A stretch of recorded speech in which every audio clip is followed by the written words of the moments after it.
Nesse vídeo, vamos trazer aqui, gente, um detalhe importante que pode, de repente, facilitar o acerto do Bahia com o atacante, vocês vão entender. Além disso, vamos trazer também a situação do mercado da bola com relação a goleiros, para completar a situação do Botafogo, realmente é impressionante e assustador. Isso e muito mais em mais um vídeo aqui do canal Bara Bahia. Vem com a gente.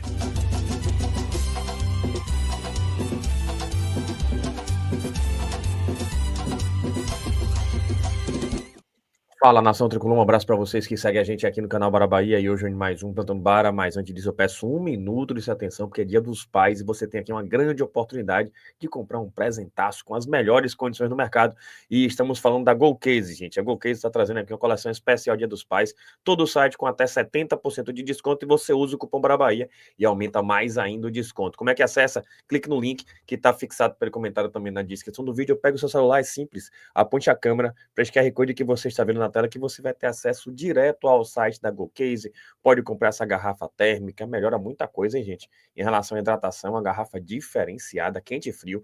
Esses copos térmicos, para mim, são os melhores do mercado e você pode, inclusive, personalizar, às vezes tá em festa, para não trocarem seu copo, show de bola. E essas capinhas, duas por R$ 49,90, várias estampas e com o cupom BARA Bahia, fica por menos de R$ 25. Agora, tem uma dica especial para você aproveitar aqui, porque realmente, em se tratando de Dia dos Pais, vale muito a pena você aproveitar, porque está aqui, gente, coleção presente Dia dos Pais. Veja essa garrafinha aqui, você coloca a foto sua com o filho ou com seu pai.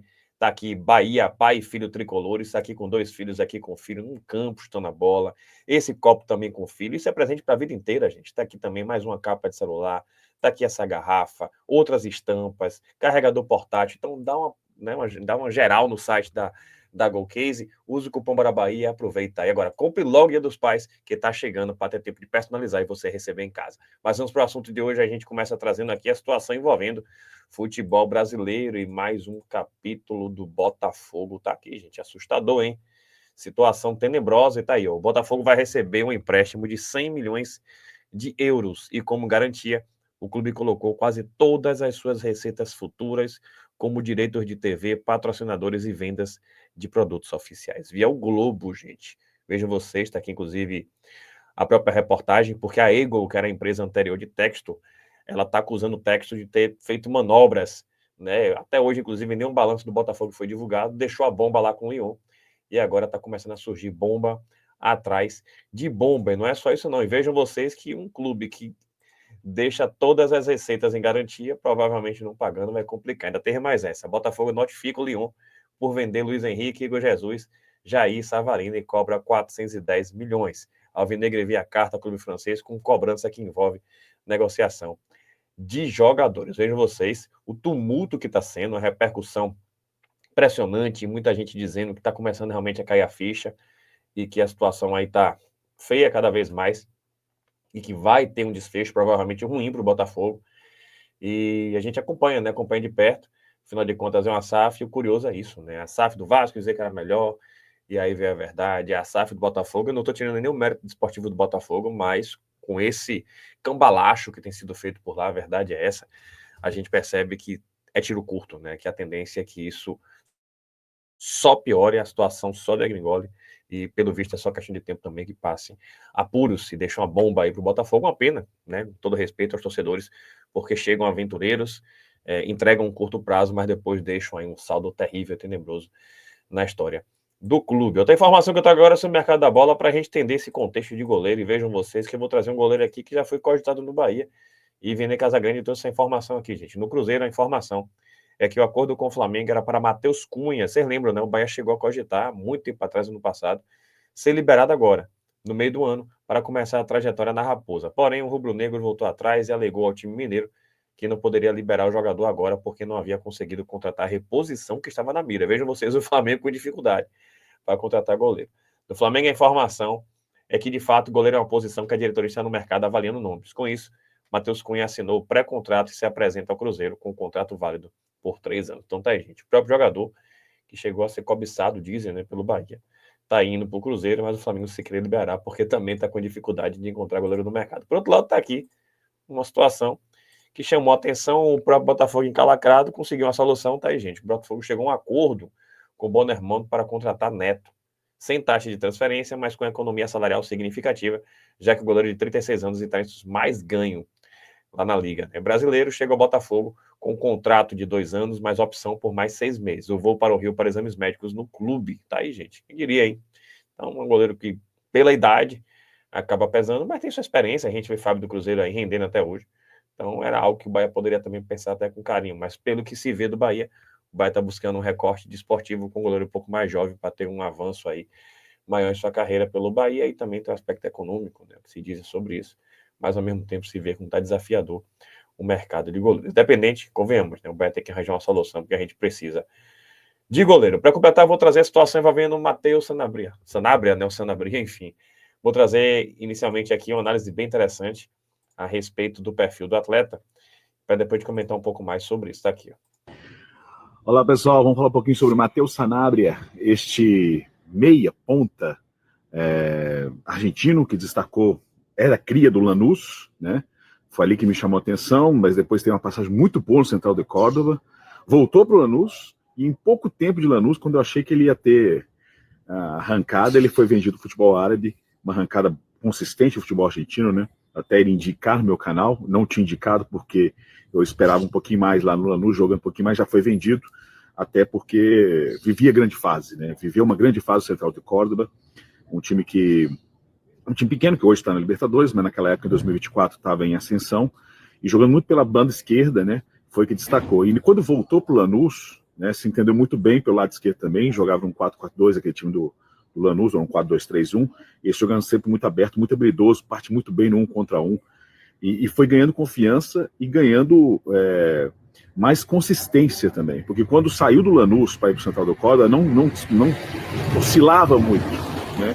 E nessa volta ao Lanús, né, já em 2024, que jogou poucos jogos, se não me engano, 8, 9 jogos, né, pelo Campeonato Argentino, me agradou muito. Era a grande válvula de escape, até porque o Lanús dependia muito do Marcelino Moreno, e ele que trazia a velocidade, 1 contra 1, drible, era nele.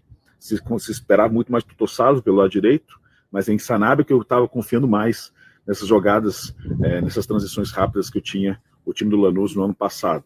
Mas aí foi futebol árabe, e aí, lógico, eu não acompanhei de perto ele lá, eu sou muito honesto nesse sentido, quando não acompanho de perto, prefiro não opinar sobre a passagem dele no futebol árabe, mas pelo que ele jogou na Argentina, pelo que ele jogou no Central de Córdoba, e principalmente no Lanús, eu acredito que vai ser um grande reforço jogar aqui no futebol brasileiro, né? Tem muito cuidado, porque é um jogador muito habilidoso, precisa de confiança, precisa entender muito como é o futebol brasileiro, que é a parte física, a parte de dosar, a parte de dosar a intensidade em alguns momentos do jogo aqui do futebol brasileiro. Acho que isso é a grande dificuldade dos argentinos, principalmente, né, dos jogadores sul-americanos, mas acho que tem um jogador de muito potencial mesmo, jovem, e que pode agregar muito aqui ao futebol brasileiro, principalmente ao Bahia.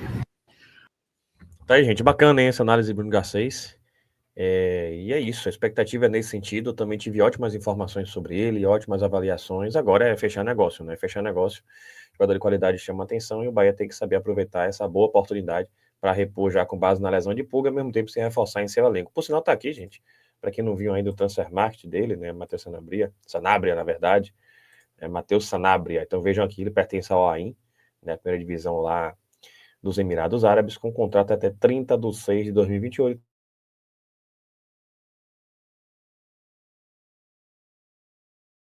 Deve estar mais esse valor super mundial, inclusive jogaram contra a equipe do Manchester City, né? Então tiveram em conta até inusitado. E sobre isso eu vou trazer algo que pode, de repente, quem sabe, favorecer o acerto com o Bahia. Vocês vão entender aqui a situação, é uma situação curiosa, e tá aqui, gente, uma reportagem bem interessante trazendo essa situação, quando houve justamente esse confronto entre o Manchester City e o Al Ain, que é esse clube aí de Sanabria. Então tá aqui, ó. Manchester City enfrenta Al Ain em um confronto de irmãos, entenda.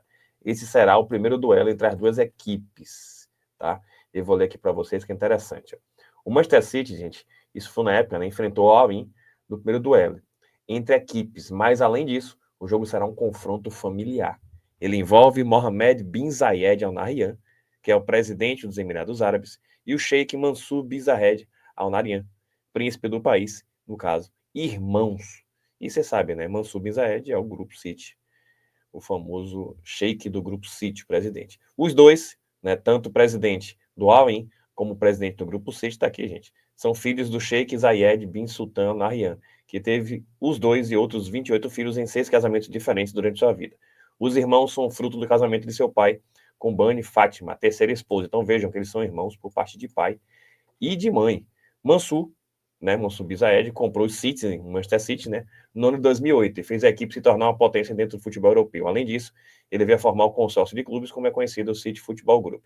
Fora isso, ele também é príncipe do país e foi nomeado como ministro da corte presidencial em 2022. Por outro lado, tá aqui, gente, Mohamed, que também é conhecido como o MBZ, é o presidente do Al-Ain desde 79, ao lado de outro irmão, o Sheikh Hassan bin Zayed.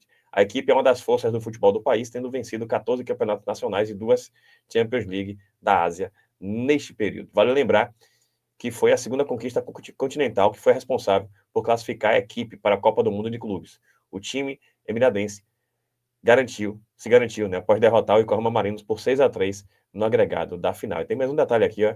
Tanto o Manchester City como o Al-Ain são patrocinados por Etihad e Fly Emirates, empresas de aviação do governo emiradense. A equipe presidida por Mohamed, no caso Al-Ain, recentemente fechou o contrato para que a empresa fosse sua patrocinadora durante o Mundial. Tá aqui, inclusive, né? Inclusive aqui o Mansur bin Zayed, a gente sabe, né? Sheikh Mansur bin Zayed. Influência da família no futebol emiradense. E tá aqui, né, gente? A maioria dos clubes da primeira divisão lá dos Emirados Árabes são patrocinados ou presididos por descendentes da família real, né? Tem aqui, né, Mansur bin Zayed, já falou a respeito. Tem outros, e aí depois eles relatam nessa situação envolvendo o Manchester City e o Al-Ain que se enfrentaram. Qual o combo disso tudo, Bara? Gente, são irmãos. Simplesmente, o presidente do Al-Ain, ele é irmão por parte de pai e de mãe do presidente do Grupo City, ou chefe, né, o CEO que seja, do Grupo City, o Sheikh Mansour bin Zayed. E Matheus Sanabria pertence justamente ao Al-Ain. Convenhamos, né? Tá tudo em casa.